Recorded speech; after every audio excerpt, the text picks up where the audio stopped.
You searched how to buy shares of Jack in the Box Inc., so let's walk through the process for this restaurant operator.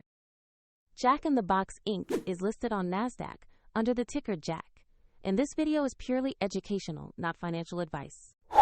To buy the stock, you need a broker, and I'll use eToro as an example to show the steps.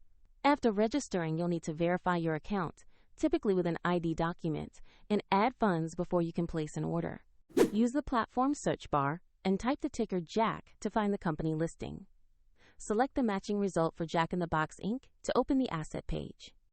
On the asset page, you'll see basic company information and a price chart showing recent movements. Confirm the company name, the NASDAQ listing, and the JACK ticker to ensure it's the correct stock.